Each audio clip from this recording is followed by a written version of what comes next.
I have a good day. I welcome to everybody in a virtual conference. I hope you all will be fine, well, and enjoying your lives. My name is Abdullah Malik. I am an occupational health and safety student at College of Earth and Environmental Sciences in University of the Punjab in Lahore, Pakistan. This is an opportunity to present my research on correlation between shift work, sleep, fatigue, and increased occupational injuries in manufacturing plant in Pakistan. Let us start with the introduction. Fatigue due to shift work pattern is a silent problem in industries which is mostly overlooked by employers as well as employees, ultimately resulting in occupational injuries. This compelled me to do research.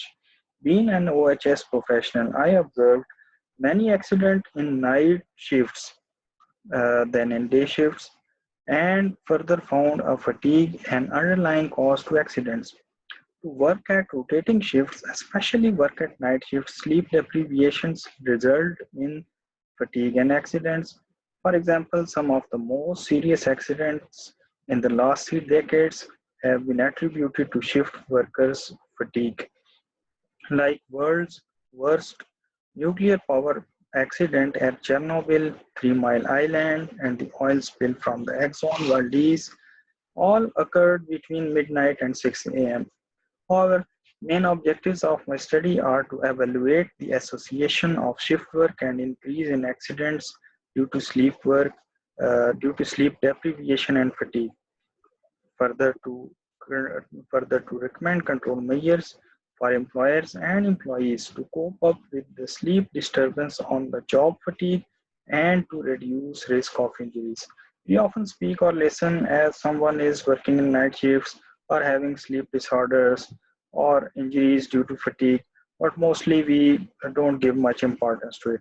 However, in this study, link between these variables are explored.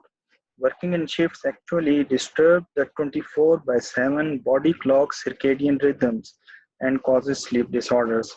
Now we will discuss how how to measure variables in this research methodology section. Uh, a cross-sectional study is conducted at a manufacturing plant in Pakistan. 6 months shift schedules of 84-day workers and 100 night workers were collected. Responses were collected through questionnaire. After data collection, data analysis was done by using SPSS and MS Excel. Descriptive statistics, one-way analysis of a variance, and correlation tests were applied where a p-value less than 0.05 was considered significant. In data analysis, I want to show about you the results of shift work, hours of sleep, cumulative fatigue, and risk of injury. First, result shows that average sleep of night shift worker is 5.8 hours and day shift worker have 7.9 hours a day.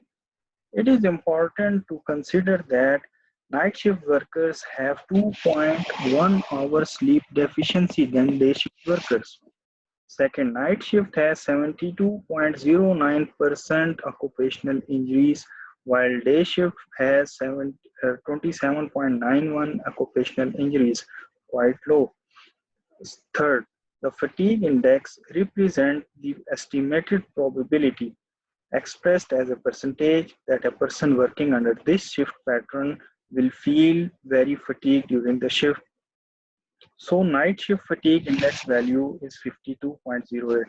That means half of the workers are likely to feel very tired, while night shift fatigue index value is 52.08.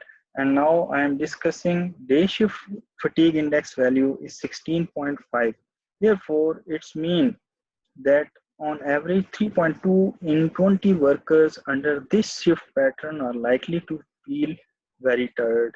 All of the above results are significant at p-value less than 0.05. Important to consider that it does not mean that a fatigue index of 16.5 or low is risk-free, but it does indicate which of the two working patterns is likely to be less tiring.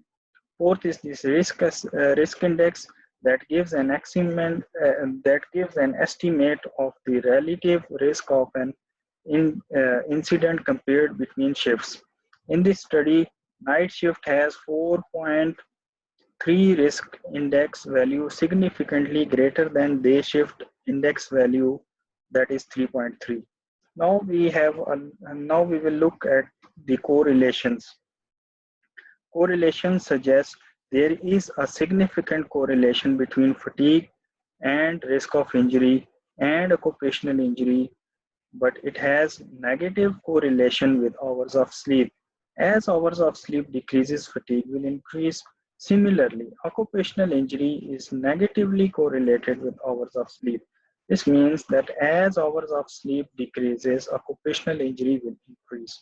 Now, coming on the conclusion, a fatigued worker is potentially dangerous not only to himself but to others as well.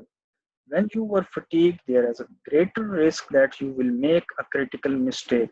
However, this puts strong responsibilities on both employer as well as on the employee to manage fatigue. Okay, finally, we have some recommendations. Recommendations of the study are divided into subcategories. First is for employer, while second is for employee. Employee responsibilities uh, Employees' responsibilities includes to provide sleep opportunity by sensible scheduling of shifts, making sure shift schedules provide employees with enough time off to get the sleep they need, mapping opportunities where possible, limit extended shifts. Second is the track actual sleep by determining whether employees actually got the sleep they needed. They can use pocket sleep cards to get sleep information from employees. Third is to check fatigue related symptoms. Key idea is to early detect on the job fatigue, use checklist, encourage self-reporting and continuous monitoring. Fourth is to adopt proactive strategies like improved lighting conditions, ensure work in pairs, shift critical tasks to daytime or at the beginning of the shift if possible, provide regular and frequent rest breaks and training programs to improve sleep quality and quantity as well, investigate the accident systematically to determine whether fatigue was a causing factor to accident, and if so, how to avoid a recurrence of incident in future. Now, some of the responsibilities of employees are to arrive at work in a good health condition, report all incidents and accidents, as well as potential fatigue related hazards, being aware of fatigue and how to counteract in the workplace, avoid using sleeping pills, caffeine, alcohol, or large meals before going to sleep. Even make sure your family members are aware and will take care of your sleep. Ensure dark and quiet room while sleeping. Switch off your mobile phones. Do physical exercises. And finally, cooperate with the employer.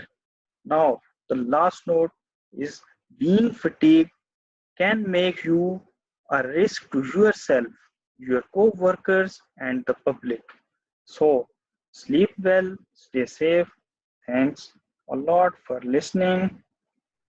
If you have any questions, comments, and feedbacks, you may please send to my email ID, that is abdullah1582 at gmail.com.